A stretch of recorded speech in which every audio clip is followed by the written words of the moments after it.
Hey everyone, Danielle Kestner here, and welcome to another episode of Key Gripe, the show where I do short, sweet movie reviews, plus the one thing that annoyed me the most. In today's episode, we're going to be talking about the newest rap biography. Actually, might be the first one, for all I know, but either way, it's the newest, and that would be Straight Outta Compton, directed by F. Gary Gray, starring O'Shea Jackson Jr., Corey Hawkins, like Jason Mitchell, Paul Giamatti, Aldous Hodge, to name just a few of the players in this movie. So, a little bit of background if you haven't seen anything about it, which would be a surprise since it did really well at the box office in its opening weekend, raking in something like 57 million in its opening weekend, which for a summer drama basically was pretty significant. Props to them for doing that. But then again, it's really not that hard to market a movie when you have an NWA soundtrack playing as the trailer music. So fantastic job though. But a little bit of background if you haven't seen it. Basically, Straight Outta Compton tells the story of NWA, the rap supergroup that basically formed in the late 80s in Los Angeles that sort of birthed the gangster rap movement. People usually associate the rise of gangster rap with NWA or with Ice-T, both of whom are West Coast.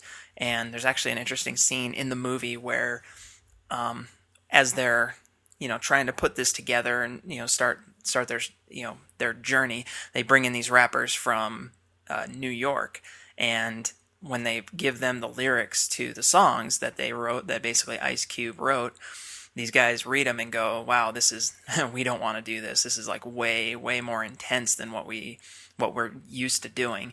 They don't say it that plainly, but that's basically the message.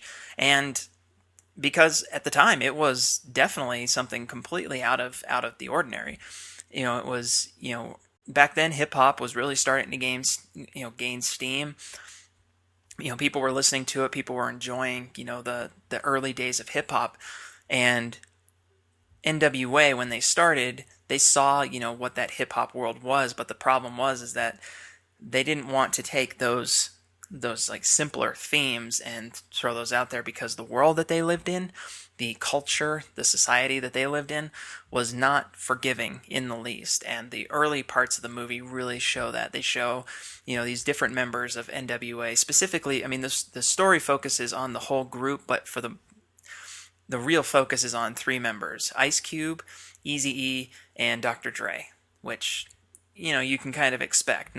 No disrespect to MC Ren, because obviously he was just as critical to the group as the other members, as well as DJ Yella.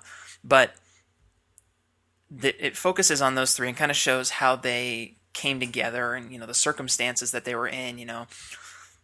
They were living in a culture that was ruled by drugs, gangs, police corruption, brutality, that sort of thing. And so the lyrics that they were expressing really reflected that society, reflected the reality.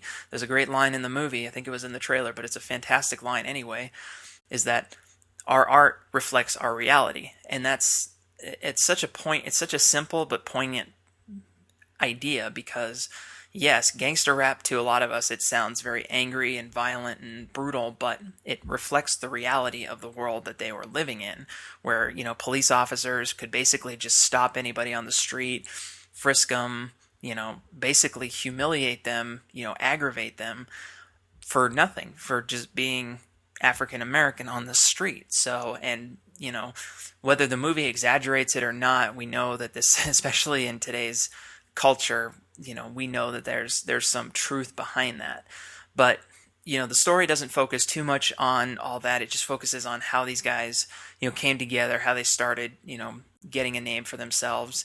The introduction of Jerry Heller, who not sure if he was depicted accurately in the movie, but he has a reputation, and his reputation ultimately is that he's the reason that NWA broke up, because he was basically, him and Eazy-E were in charge of the group. They had the final say in things, but even on top of that, Jerry Heller was using them and stealing from them and all that. Again, whether it's true or not, that's how it's depicted in the movie.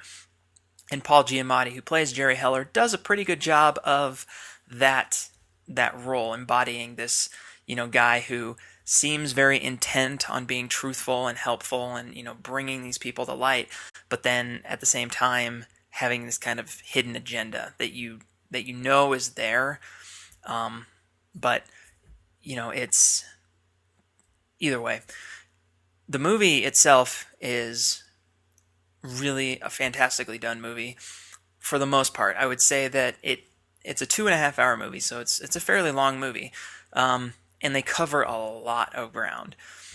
What I would say is that that is good and bad in it, and actually my key gripe, we'll get into that, but I'll get there. The good, though, about that is that you see kind of this progression in these characters. You see Ice Cube going from this really, observant and angry teenager to kind of a guy who, is off on his own. He wants to be his own man. He wants to, set his own, he wants to be in control of his own life. And that's very clear of, when he leaves the group, that's his goal. And then you get somebody like Dr. Dre who, he's carrying a lot of, baggage from his past, and, he's trying to, let his music, be his guide basically. And then Eazy-E, who has even more baggage behind him, who just wants to, make a name for himself and, make the music, keep that group together and just have something that's his. One thing about the movie is it does softball some of the reality of these characters, and I can't imagine it would have happened any other way, given the fact that F. Gary Gray, the director, is a huge NWA fan. He directed Ice Cube in Friday, so, he's already got that, connection there. He directed some NWA videos, in his youth as well. And he wanted to give you a movie that's respectful of these characters, and he did. It's absolutely respectful, but it does sugarcoat a few details of their life and probably changes a few things, and certainly vilifies certain characters or certain situations a lot more than what actually happened.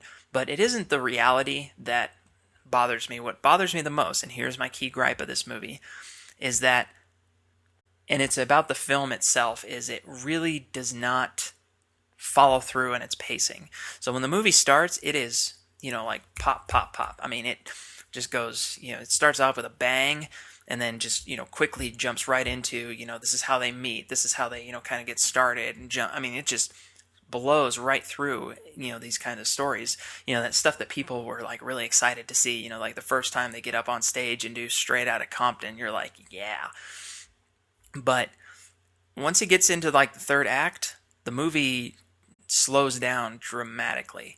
And I know it's because there's some pretty heavy stuff going on, but the problem is that that dramatic slowdown makes the end of the movie really, really hard to get through, just in terms of like staying focused on it. It's one of those things that it's kind of a problem with a lot of biopics, where they focus really heavily on the life up front, and then as they get into it, they, to the end of the life or the end of the story, they really do slow it down to add that drama. And that's one of those things that bugs me a bit, and it especially bugged me with this movie. So that's my key gripe. But overall, that's pretty good considering.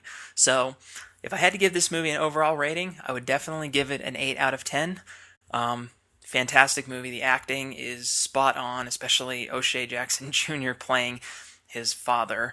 But Jason Mitchell also deserves a lot of credit for playing Eazy-E, and doing so with a lot of, charisma and respect for the character. It's just a fantastic acting job. Great story, a great movie all around. Enjoyable. It's got humor. It does have drama.